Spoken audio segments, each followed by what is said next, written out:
guys, Kenny B here from Cities and Suburbs. Welcome aboard 11/15/2022. Quick video for you. And check it in. Hope you guys are doing really well tonight. Thank you to our friends over at YouTube for the free bumper music. Hey, just wanted to check in with you really quick.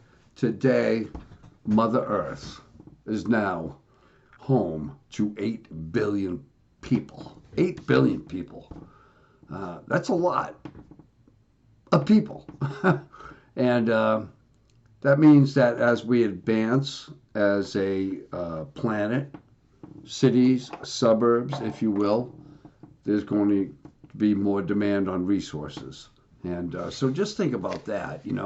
Right now, if you drive, you're paying close probably to $3.80 a gallon in Massachusetts. If you shop around, you can find it 20 cents cheaper, but then you have to drive for that too. So resources, scarcity, and that's how our politicians run on their campaigns. What are you going to lose? What are you going to win? So tonight, former President Donald Trump is going to announce his third, maybe his third running for to be a candidate for the President of the United States. We all have been through that before, so I'm not going to speak either way to that, but that's just the way politics are nowadays. Ron DeSantis in Florida, governor, which Florida has gone totally red. And there was no red wave in the midterm elections, by the way.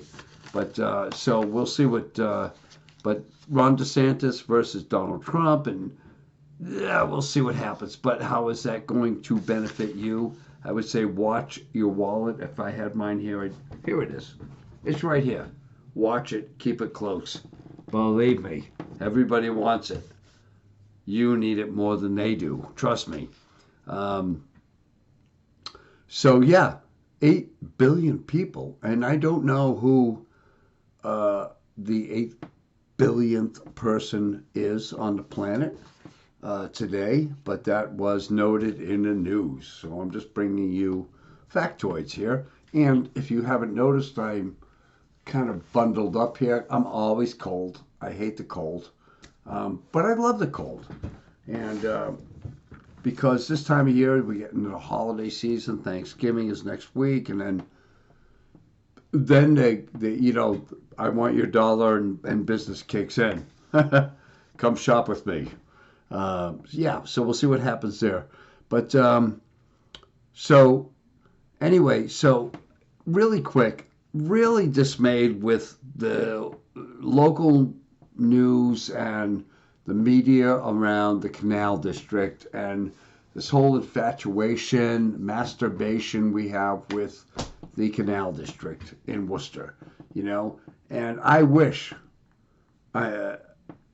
Main Street Worcester had the problems or the interference, if you will, the competition, if you will, with businesses in the Canal district that could actually happen on Main Street in Worcester, okay? We've had this infatuation with the Canal District, the Mercantile Center, where the Galleria, Worcester Common Outlets, whatever, I would really love for that to be happening around the city, but it's not. So is the Canal District to you the new downtown? What do you come to Worcester for? Okay, so Polar Park. All right, the parking issues have been going on in Worcester, paying for parking. This has been going on for decades in Worcester, okay? It's the reason why they use this as a reason why the Galleria failed, because the Auburn Mall and all these suburban malls opened, okay? And I had to pay $2. I had to pay $2 to go shop downtown. Oh, and so the Canal District. Let's bring it back. Polar Park. Okay, Polar Park. Um, Part of spending down that 135 whatever bond, bazillion bond, was going to come from paying for parking. Um, and the density around the area. The former manager Ed Augustus, hope you're doing well, um, was going to help to pay down the bond for Polar Park. Well, so now they say, Candy Merrill Carlson, who's a city councilor, who I just, sorry, the local Worcester News tonight just did, I'm sorry, you know, some of the folks are selling their businesses. Some of these folks are selling their property. Merrill Carlson said, this is the reason why, okay, businesses are closing in the Canal District. So we have the Smokestack Urban Barbecue and Maddie's Cookery and Tap House, along with maybe a half a dozen other places that are closing and changing hands. That's the restaurant. That's just the way restaurants are. They change hands, and if it's not working, go up Shrewsbury Street. It's the same way, I mean, you're Flying Rhino doing well. There's a couple other great bars and establishments that are doing it right on Shrewsbury Street. So why are they doing it right and we're struggling in the Canal District? Because we're putting a lot of pressure on those businesses to support Polar Park, I think. And I'd like to, hear some of the local radio shows talk about that tomorrow morning, and they say that there's usually 200 parking spaces on a daily basis that go unused. Now, this is Candy Merrill Carlson. I'm not going to get personal here, but just, when they have someone on camera talk reasonably to people, because when you start talking to people that are in the business in the Canal District, that have poured out their life savings to open up a business, and they have to, the inconvenient parking, the this, the that, and so it's nice to gentrify an area, but it needs to be paid for, and hopefully once the parking garages go up and are fully functional here, that will really help. So parking is a problem, all right. But I'm just thinking, man, what do you want? You want to roll up to the doorstep and get out of your car and walk right into the friggin' restaurant? No, come on. I think the Canal District is still in its infancy stage. Polar Park is in its infancy stage. That's just the way it is. It has to mature. I mean, go to Harvard Square. Right in Cambridge, man. You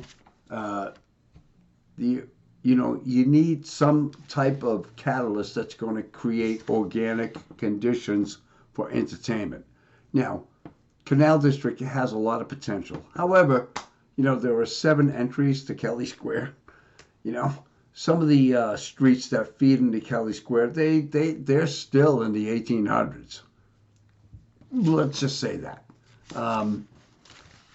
But, as far as economic development goes, Worcester wants to be right there. But again, we are, infatuated and masturbating one part of the downtown district, right?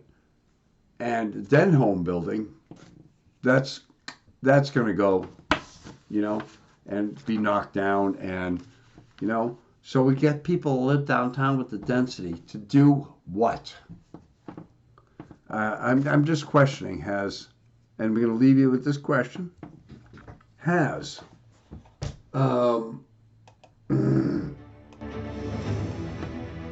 the the infatuation with downtown Worcester and Worcester itself kind of passed.